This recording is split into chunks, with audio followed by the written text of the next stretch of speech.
ठीक है, तो जैसे ही इसने बोला मुझे कि कहाँ था चौथे वाले पे, इसने बोला हाँ डिसीजन मेकिंग और प्रॉब्लम सॉल्विंग के रियल लाइफ एग्जांपल पे काम करें। तो सीखें, सीखते कैसे हैं मैं, क्या आप मुझे रियल लाइफ प्रॉब्लम सॉल्विंग और डिसीजन मेकिंग का एग्जांपल दे सकते हैं? चलिए देखते हैं। बिल्कुल, रियल लाइफ प्रॉब्लम सॉल्विंग और डिसीजन मेकिंग को समझने के लिए प्रैक्टिकल एग्जांपल सबसे बेहतरीन तरीके होते हैं। मैं आपको दोनों चीज़ों का आसान और रिलायबल एग्जांपल के साथ समझाता हूँ। रियल लाइफ प्रॉब्लम सॉल्विंग का एग्जांपल, प्रॉब्लम दिया है मुझे। मैं मान लीजिए आप एक स्मॉल बिजनेस चलाते हैं और एक दिन आपके कस्टमर कंप्लेन करते हैं कि डिलीवरी टाइम ज़्यादा हो रहा है, जिसकी वजह से आपका कस्टमर सबसे कम बेस कम हो जाता है। देखिए, मैं आगे जवाब पढ़ने भी नहीं जा रहा हूँ, लेकिन मैं आपको बताता हूँ कि इसके पीछे का रीज़न क्या है। इसके पीछे का रीज़न है वो टीम जो मानसिकता से गुलाम है और वो सीखती नहीं है।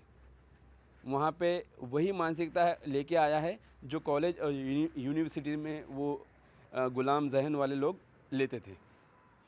तो बस वही है कि ये लोग सीखते नहीं हैं। और एक बड़ी वजह ये है कि जो उस टीम का जो लीडर है, उस बिज़नेस का जो लीडर है, वो डिसिप्लिन नहीं है, एक्स्ट्रा ओवर डिसिप्लिन नहीं है। जैसे extra over smart, extra over shining मारने वाला, एक्स्ट्रा ओवर लुक वाला बंदा होता है, एक्स्ट्रा ओवर स्टाइल वाला बंदा होता है, उसी तरह से एक एक्स्ट्रा ऑर्डिनरी डिसिप्लिन बंदा होता है। एक छोटा बिजनेस में वो 1,000 का, 10,000 का, 5,000 का, 1 लाख का, 5 लाख का, 10 लाख का, 5 करोड़ का, 20 करोड़ का, 50 करोड़ का बिजनेस ही क्यों ना हो, उसमें भी एक डिसिप्लिन होता है। एक्स्ट्रा ऑर्डिनरी डिसिप्लिन बंदा होता है या होती है एक। और सेम उसी तरह से एक एक्स्ट्रा डिसिप्लिन बंदा होता है, एक्स्ट्रा ऑर्डिनरी डिसिप्लिन बंदा या बंदी होती है एक खानदान में, वो मदर हो या फादर हो। दुनिया के हर एक जगह पे जहाँ पे लोग ग्रुप में रहते हैं, एक झुंड में रहते हैं, एक एनवायरनमेंट में रहते हैं, वहाँ पे हर जगह पे एक्स्ट्रा ऑर्डिनरी डिसिप्लिन वाला बंदा पैदा होना ज़रूरी है। अगर पैदा नहीं हुआ है और सबके सब गधे हैं, तो वो जगह तबाह होने से ना आप बचा सकते हो, ना मैं, ना ज़मीन का कोई इंसान। क्योंकि डिसिप्लिन का मतलब होता है बचाओ, उस टीम का बचाओ। वहाँ पे हमेशा डिसिप्लिन रहना चाहिए, मिलिट्री लेवल डिसिप्लिन। फिर देखिए, अगर ये कंप्लेंट आया कि डिलीवरी टाइम ज़्यादा हो रहा है, तो फिर पूछिए मुझे, अरमान शेख आपको बताएगा नहीं हो सकता ना, मुमकिन है। वहाँ पे एक्स्ट्रा ऑर्डिनरी डिसिप्लिन, और ये एक्स्ट्रा ऑर्डिनरी डिसिप्लिन सिखाया नहीं जाता है कॉलेज यूनिवर्सिटीज़ में। गधे के बच्चे लोग सिखाते नहीं हैं। चलिए, अब ये मुझे जवाब दे रहा है। Solution step, problem solving, problem को समझना, आइडेंटिफाई द इशू। कस्टमर क्यों कंप्लेन कर रहे हैं? तुम्हारी टीम की वजह से, गधे लोगों की टीम। डिलीवरी टाइम ज़्यादा होने की वजह क्या है? तुम्हारी टीम, गधों की team. Logistic, lack of man power या सिस्टम डिले। पॉसिबल सोल्यूशन सोचना, ब्रेनस्टॉर्म सोल्यूशन। लॉजिस्टिक टीम का एनालिसिस करें, एक बेटर डिलीवरी पार्टनर हायर करें, ऑर्डर ट्रैकिंग सिस्टम को ऑटोमेट करें। बिल्कुल, ये सब तो सिंपल सी बात है। मैं इसको वापस से पूछने वाला हूँ, चलिए पूछ लेता हूँ पहले से, ताकि मैं भूल ना जाऊँ इस बात को।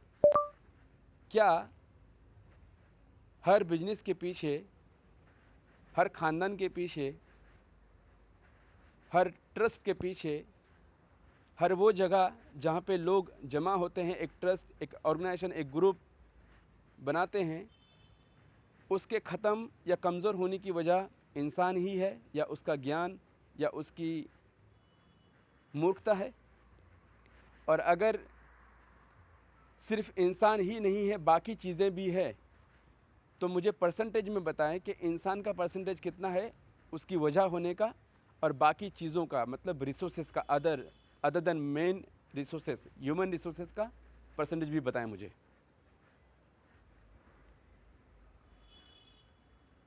होने का और बाकी चीज़ों का मतलब, देखिए इसने पूरा नहीं टाइप किया, मैं बाद में पूछ लेता हूँ उसको। चलिए पहले इसको ख़त्म कर देते हैं। बेस्ट सोल्यूशन को चुने, डिसीजन मेकिंग, कॉस्ट इफ़ेक्टिव और फास्ट सोल्यूशन चूज़ करें, जैसे डिलीवरी सिस्टम ऑटोमेट करना और एक एडिशनल डिलीवरी पर्सन हायर करना। एक्शन लेना, इम्प्लीमेंटेशन, न्यू सिस्टम इम्प्लीमेंट करें और एक ट्रायल रन करें। रिज़ल्ट को एनालाइज करना, एवेलुएट रिज़ल्ट, देखें कि क्या डिलीवरी स्पीड बढ़ी है और कस्टमर खुश हैं, अगर नहीं तो दूसरा सोल्यूशन ट्राई करें। सेकंड वाला डिसीजन मेकिंग का एग्जांपल, वो तो मुझे प्रॉब्लम सॉल्विंग का एग्जांपल दे दिया, अब ये डिसीजन मेकिंग एग्जांपल। सिनारियो, आप एक स्टूडेंट हैं और आपके पास दो ऑप्शंस है। ऑप्शन ए, एक पार्ट टाइम जॉब जो आपको 10,000 महीना देती है। ऑप्शन बी, एक अनपेड इंटर्नशिप जो फ्यूचर करियर के लिए इम्पोर्टेंट है। अच्छा, इन दोनों ऑप्शन में से मैं अभी आगे नहीं बढ़ा हूँ, फिर भी मैं बता देता हूँ। इन दोनों ऑप्शन से, ये दोनों ऑप्शन एक आम इंसान के लिए, इन दोनों ऑप्शन के बीच में एक विजडम तलाश करने वाला इंसान निकालेगा और वो होगा प्रैक्टिकल बेस्ड डिसिप्लिन्ड एनवायरनमेंट। भले ही वो 1,000 रुपया महीना कमा रहा हो, लेकिन वो एनवायरनमेंट प्रैक्टिकल बेस्ड है,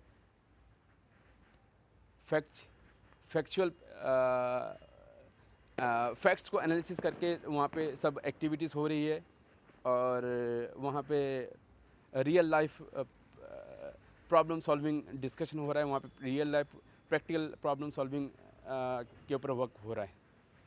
वो ज़्यादा बेहतर है 10,000 से और एक अनपेड उससे, मतलब ये दो ए बी ऑप्शन है। चलिए आगे बढ़ते हैं। डिसीजन मेकिंग स्टेप्स, सिचुएशन को एनालाइज करें।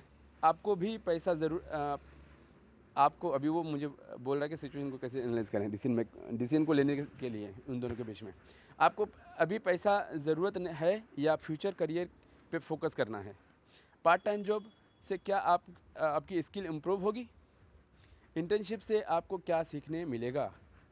सेकंड, प्रोज एंड कॉन्स को एनालाइज करें। Option A, part time job, पैसा मिलेगा लेकिन करियर ग्रोथ स्लो रहेगी, क्योंकि आप 10 घंटा 8 घंटे की ये कैपिटलिज्म बेस्ड इकोनॉमिक सिस्टम में गुलामी करने वाले हो। 10-15 घंटा, 20 घंटा, कभी 24 घंटा, तो जाहिर सी बात है करियर को तो लर्निंग को तो भूल जाओ, गुलाम बन के रहोगे हमेशा।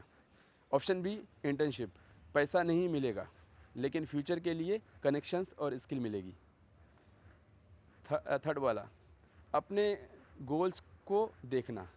अगर आपका शॉर्ट टर्म गोल पैसा है तो ऑप्शन ए लें, अगर आपका long term career goal important है तो ऑप्शन बी लें। इसने हमें दोनों में से एक चूज़ करने भी बोला है। फाइनल डिसीजन, आपकी प्रायोरिटीज़ के हिसाब से ऑप्शन चुनें। अगर फ्यूचर करियर ज़्यादा इम्पोर्टेंट है तो इंटर्नशिप करें। थर्ड वाला, combine example, problem solving plus decision making.